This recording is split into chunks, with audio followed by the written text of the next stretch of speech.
Hey guys, it's me, EOD Creator here, and in this video, I'm going to be teaching you step by step how you can create your first YouTube channel. At the same time, I want to give you very, very useful tips that took me a really long time to figure out. For example, ownership, owner versus manager. What happens if you want to sell your YouTube channel, which you are allowed to, down the line to someone else? All these things are very important things, and it starts with creating your first channel.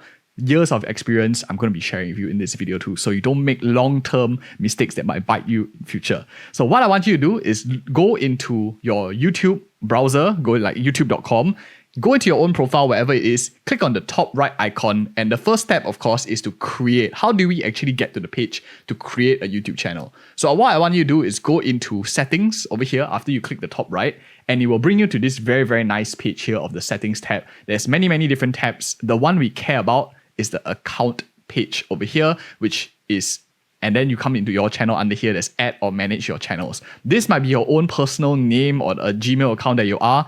If you are not logged in, you have it as anonymous, you want to sign in to a Gmail account, a Google account, so that it's much more easier to do administration. In future, when you want to set up your payments, AdSense payments and stuff, you do want to have all these ready as well. So set up a Gmail, get in here, click add or manage your channels. Once you click this button, your different brand names will appear over here, your different accounts that you have. For me, I have some of my channels that we are doing on the channel as well, set in here. The first thing that you might notice is there is you are a manager versus no manager, just a subscriber, which is an ownership one. I'll be sharing with you the differences, the nuances in a little bit between the both of them. But let's go ahead and create first a channel. So click on create a channel button over there, and you can select your picture later on. Your name handle all can be changed later on as well, so don't stress yourself out too much if you are trying to think of a good name. But one important thing to know is you do want to have a name that you don't change along the way, because it's a brand that sticks. So for example, if I already put, let's say I want to do a EOD creator test, for example, this is my name that I want to put down over here just for this video. If you already have an EOD creator brand name, and I change my name like 1 month later after I've already put out 10 videos, the people who watch your videos might not relate your old name to your new name, which means you lost all the brand equity that you have built up for the past couple of videos where your followers recognize your brand, recognize your name. So to them, you are like a new channel if you change your name. So I want you to try to get your name and handle as quickly as you can, something that you probably won't change for the rest of your YouTube life, but you can if you wanted to. That's just something that you need to know, and I think it's pretty good. So I'm going to just create this, and I'm just going to create a channel over here, EOD Creator Test, for you guys.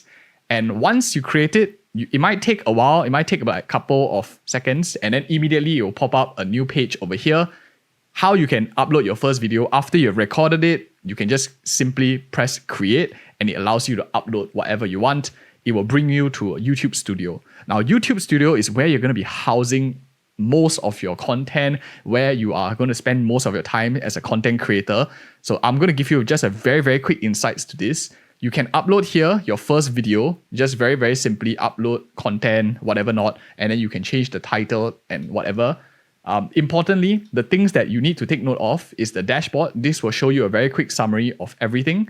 Content will show you videos line by line later on. Analytics will show you the movements of your channel, which is the number of views that you're getting per hour and stuff like that day by day. Community will show you all the comments that are available for you to read, to respond to. And of course, subtitles, I hardly use this one myself, but you can add in the subtitles if you're looking for to amend anything. Copyright shows you any copyright strikes that you are trying to apply for other people who might have copied your content. Earning, this comes in handy once you are able to monetize your channel. Of course, you have to set up your location. You just need to go into settings and click it up. We'll talk about it in the monetization video later on as well. And customization, of course, is really useful. This is where you change your picture. This is where you change your name if you needed to. And of course, your handle, whatever not that you're looking for, your description, so that they exactly know what your channel is about. How description, you can just change it. You can just say, this is a test channel. So I can just put it here and then go ahead and save it on the top right here, just publish it. And once that is done, you have your description and whatever not, you will update. You can only change your handles now and then every like 14 days, name every 14 days. So even if you wanted to, there is a restriction to that. Now, at the start of the video, I was mentioning something about an owner versus a manager point of view. Now, if I go into let's just go back into my channel over here, and I click on all my channels. I want to see all my different channels again, and I'll show you the differences between both of them.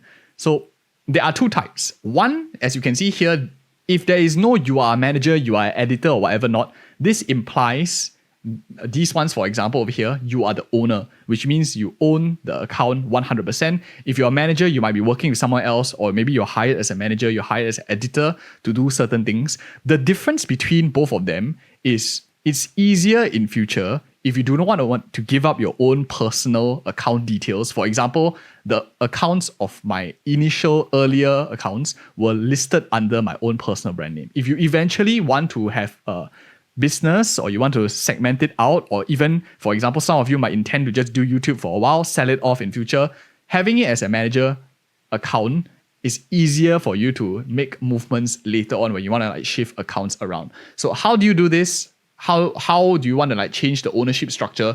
Go into your YouTube studio. This is quite important for those of you who want to consider having multiple people working on it as well. Go under settings on the bottom left over here, click settings, go under permissions. So as you can see, this account that I have here, I am the sole owner of this. You can hover around what it is, then you can see whether you can add, remove everything as well. If you invite another person later on, you can invite multiple people over here. You can select email address, they will receive an email as well. There are many things that you can select them in. So if you have multiple editors who are helping you with your channel, you can add them as editors to give them rights to edit, to give them rights to, basically it tells you what it is. Some of them you can even have it as limited so they can't see how much money you're making on your channel as well. You can give them a manager, which basically gives you almost anything that allow you to manage the entire channel. This is of course a very high level of authority already. You do not want to give this unnecessarily. So usually people will give people that they might not be business partners with anything else over here. Some of them are like viewer limited. For example, if you maybe shared, someone just bought equity stake in your business as well, you can give them this. So you can add in like a manager over here, and later on you are able to transfer ownership after some time to move over to another manager, and then you will lose ownership of the channel. So a manager doesn't own the account, the owner is the one that owns the account, but you can transfer ownerships around to shift your accounts to different places. This is also very important, especially if you house too many of your eggs in one basket and your email address gets hacked for some reason or another, then it will be a very disastrous thing. So that is something very, very important as well. So have some sort of hedging mechanic, and that's a good thing that you can do. Even if you house it wrongly, as you watch this video, you learn about this detail, you'll be able to protect yourself as well. And I hope that you found this short video of setting up your YouTube channel, whether it's for your business, whether it's for working with other people, is all very helpful as well. And if you found this video helpful, you might like the other content we have on our channel as well. This channel is all about teaching you how to be a successful YouTube creator. And like, comment, and subscribe for more such future information. And see you guys in the next video.